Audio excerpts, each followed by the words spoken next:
Hello everybody, this is Joey, and after watching Joker 2019, I thought it would be a good time to try to rank all the different Jokers that I have known through movies, TV shows, even animated specials, and video game versions. Now, this isn't a complete list. There are definitely a couple Jokers I don't know much about and have left off of the list. And I'm not going to list every single Mark Hamill impression of the Joker because some of them are kind of similar, and also, there's one or two that I don't actually know much about. I just know that he's in a certain media, so I'm just going to leave that out there. So you won't see the Gotham version. You won't see the there's a few of them that I know some parts of them, so I can't make a complete rounded judgment on them, but based on what I've seen, I'll do my best. Um and there's also the Arkham series version from the video games of the Joker that I'm going to leave off of the list here. I'm sure that there are other versions that I'm probably forgetting, and you can leave your own tier list in the comments down below, but I have about 8 or 9 versions to go through, so let's have a look. Now, with this tier list maker that I have, I can't really tell if there's supposed to be an E tier and it just got cut off, or if it's just supposed to say F. But either way, we know that it's the bottom of the barrel, and let's get this one out of the way. I'm sure Jared Leto is a fine actor in different roles. I can't remember too many outside of Suicide Squad that he's done. And to be honest, it's kind of hard to rate this one because I haven't seen all of Suicide Squad. I've seen several clips of it, but from what I know and from those clips about the Joker, I'm really not that impressed. There are a lot of other fantastic roles that kind of supersede this one, and this one doesn't really stand out on its own way.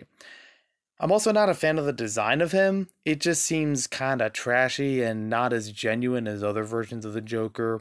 The way I would see other personalities of the Joker, it doesn't seem like they would have this kind of outfit or have this kind of outlook. And maybe it's just something that's specific for this Joker, you know, the way he's portrayed, that it kind of works with that.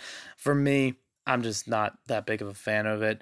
Maybe I'll have to watch the whole movie at some point and actually get a better rounded perspective on it, but I'm not really missing him from any other versions, you know, after Suicide Squad. So we'll just leave it at that. The next batch of Jokers I have here are ones that they're okay. It's just apples and oranges compared to a lot of versions of the Joker. They kind of have a different mentality of how the character is portrayed in their given universes. So, with these, I'm going to go with Lego Batman 1 Joker, Lego Batman 2 and Onward Joker, and we're going to go to Cesar Romero Joker.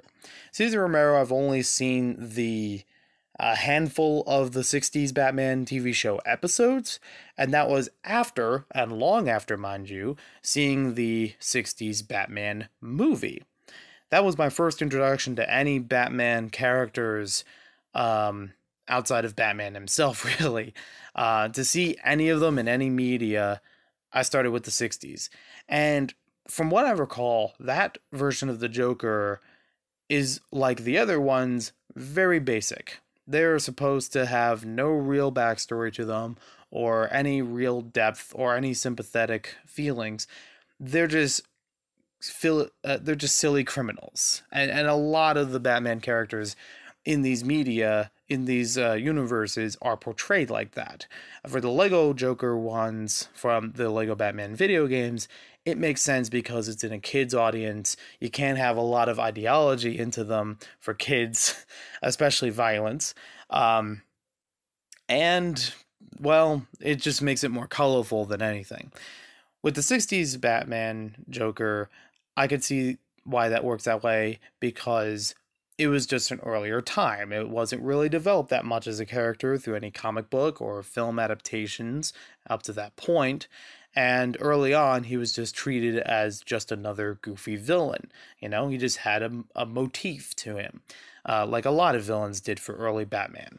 So it's totally fine with me that all three of these serve their purpose as a silly prankster criminal, where they don't have to be too deep.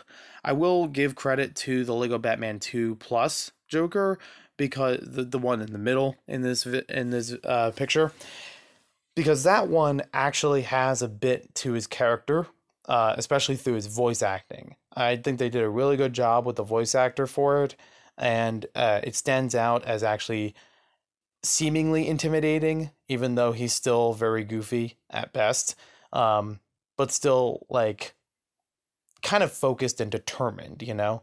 Where it's like the Cesar Romero one, he seems too giddy. It's like he is a leader at times. He does get serious once in a while, from what I remember, but for the most part, he's still playing on the happy go lucky type, you know? Still, again, in the respected media, they're fine. Compared to all of them, that's a different thing. That's what this is all about. Lego Batman 1, I actually put as a separate thing because there is no voice actor for him. There wasn't voice actors for any of them for Lego Batman, the video game, 1.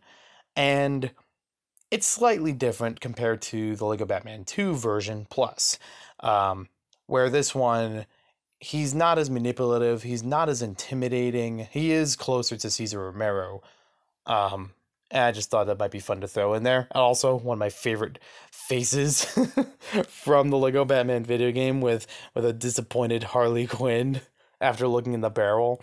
I don't know. I thought that was fun to throw in there. Next up is one that can be taken a little bit more seriously, but is still in a realm of familiarity and just being goofy. The Zach Galifianakis version from the Lego Batman movie. This one has one step above the rest that I actually really like, and that's the goofy nature of his relationship with Batman. Like, you can understand that he is, you know, kind of desperate for his attention and really focuses on how Batman reacts or is just playing into his plans.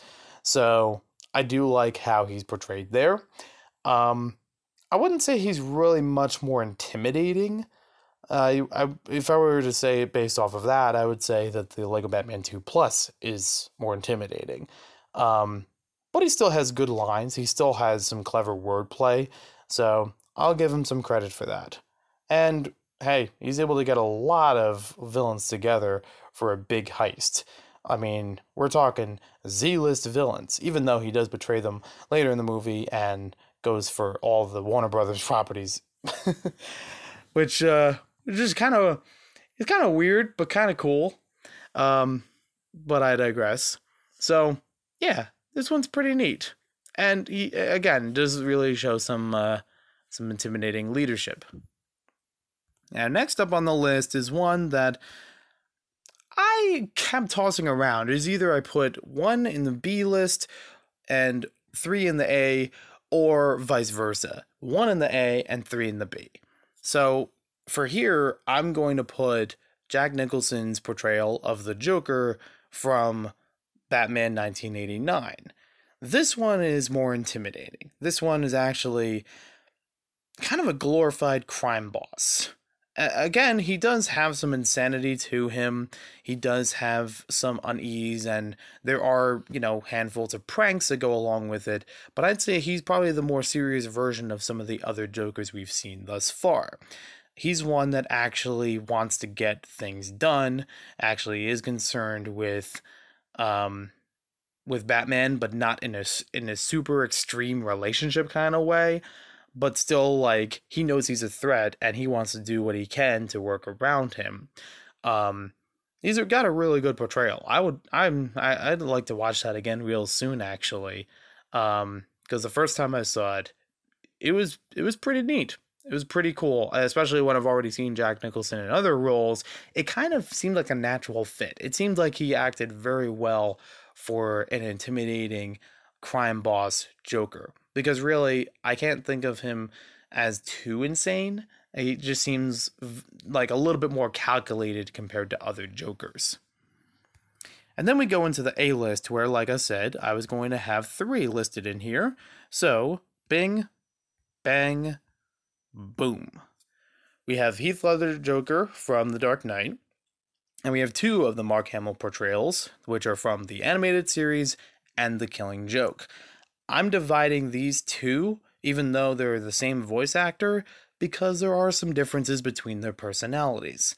I don't remember in the whole of the animated series, I haven't seen all of the seasons of it yet, but I've seen a couple to get things started and understand the Joker. Um, I don't recall if when they do the art style changes, if there are any personality changes as well, but I'm going from what I can remember in the several seasons early on, before like Adventures of Batman and Robin. So as you see, the hand drawn style of it here, basically. These three Jokers are focused on the Batman relationship, but are still intimidating. You know, so it kind of has a combination of B and C. And they do have deeper backstories that kind of help with either sympathizing for the character or just paying more attention to them in some way. Even if you don't feel for the Joker, you still keep your eyes peeled when you see him on screen because you're like, what's this guy going to do next? These are a little bit more unpredictable compared to other Jokers where they do have more insanity to them. They are unclear on their origins, and they are more manipulative because of it. For Heath Ledger Joker, he kind of is listed with having virtually no background, or the stories that he tells are misleading from one person to the next, and are not really important. They're just kind of more there for intimidation, but still kind of a hard guy to pin down. He is very focused with Batman as far as how he's interrupting with his goals, but still kind of works around him. Still is able to um, sometimes incorporate him into things, or at least is very careful about how he handles him face to face. You know, very eloquent. Then we have the animated version of the Joker, which I would say I don't think he cares as much about Batman's relationship. I mean, he still cares about Batman and how he's going to play into his hand, the things that he does, but he has different ways of going about it, if I recall correctly. I know that there is the made for TV movie of Return of the Joker, if I remember correctly. It's either that or one other um, Batman special or episode or something, where he takes a hit at Batman's family, more specifically, like Robin. And the way that he manipulates him to get to Batman is really messed up and really, like, considering, like how the two have been going back and forth at each other. That's kind of a new low for Joker, of how he's going to completely manipulate somebody else. You could argue even Harley Quinn. I mean, her creation was on the show, and the episode that she was introduced in is actually one of my favorites.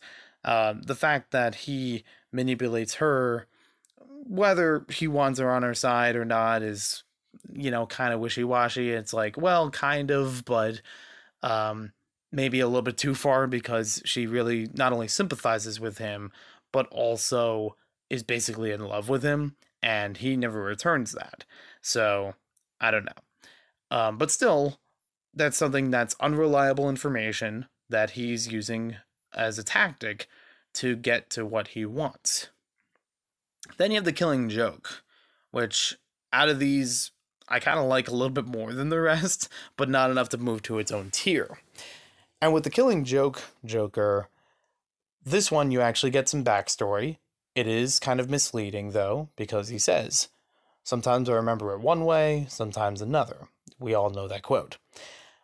This one is an excellent portrayal because he is, manipulative of how he talks, of how he acts around people, of how he's, long planning for setting up, not Professor, Commissioner Gordon's One Bad Day. And that's the other thing about this whole category. Most of them have a point. Most of them have motive for their crimes. It's not just money. It's not just power. It's, a deeper ideological reason behind them. I can't remember it too much for the animated series one, however, uh, despite what I just said, but definitely applies with Heath Ledger and definitely applies with The Killing Joke. With The Killing Joke, he also sees Batman as his equal. That's basically one of the biggest points of the whole story from front to back. But he makes the point that there is a childhood trauma, or there is really any kind of trauma. It doesn't have to be in childhood, it could be any point in someone's life that could really test their morality, really test how they're conducting their life. And such, things could be um, one person could have a bad day and make something good of it. One person could have a bad day and make something insane about it. Just embrace the, the craziness that's going around them. For Heath Ledger, his point is rather kind of anarchy, kind of, exposing corruption, sort of thing that is infested in Gotham and, isn't really there to be too chaotic for the sake of chaos. It's more about like trying to go in and expose things, be the muckraker, if I may. And last but not least, you probably saw it coming. I give this movie a lot of praise. I think originally I said it was an 8 out of 10. I'm now bumping it to a 9 out of 10 because there's a lot more I've been able to think about and analyze and see other people's reactions and understand those reactions as well. I mean, that's definitely important. Yes, I have my opinions, but I can totally get where other people have their opinions as well and embrace them, you know? So, the Joaquin Phoenix version of Joker from 2019, it is rated R, so some of y'all might not be able to see it yet. But this is an excellent portrayal of Joker where it borrows elements from the A-list, especially from The Killing Joke and Heath Ledger, but it still makes it its own thing. It still has a misleading narrative, which can be interpreted multiple ways. I mean, some of it you could look at face value and still see the path that's laid out there about one bad day mentality. You could also look at it. I looked at it where, without giving too many spoilers, I looked at it in a way that actually related back to what I said for Harley Quinn meeting the Joker, where it's more sympathetic just for telling the story that way so that you get on his good side, but not necessarily because that's how it played out. It's more of just, a tactic. But he is still an unsettling character. He is still unpredictable whether or not it's a hallucination or whether or not it happened that exact way. But the fact that any of those things are going through his mind in that moment and all of the things that build up that kind of make him believe in this way are still pretty impactful, pretty unsettling, if I may say. So I really do enjoy this version of the Joker. I thought it was going to be maybe a B list or A list or something like that before going to see it, but it surprised me where it's like I could totally understand some of the influences, but also see it as its own thing and excelling pretty well at that. So there we have the Jokers that I can think of and ranking them from F to S. And this was actually really cool and fun. I will admit some of these I haven't seen in a while. I would definitely go back, like I said, to the 1989 again, or maybe even see The Dark Knight. I don't remember the last time I watched that, but I still see enough clips of it through other people's videos that I still remember what that Joker is like. And maybe watching more of the animated series might change my opinion. I don't know, but still, I thought they were all very enjoyable. The Joker is a great character that can be written in several ways and still be entertaining and sometimes thought-provoking. So that's what I really like about this character and probably what most people like about it compared to other Batman villains. So thank you for watching this video. Hope you guys enjoyed it. Let me know in the comments below what you thought about these Jokers or how you would rank everybody. And we'll see you next time with more videos. I know this is kind of offbeat from some of the other stuff I usually do, but I just thought I'd try something new. Just like all these Jokers tried something new. We'll see you next time.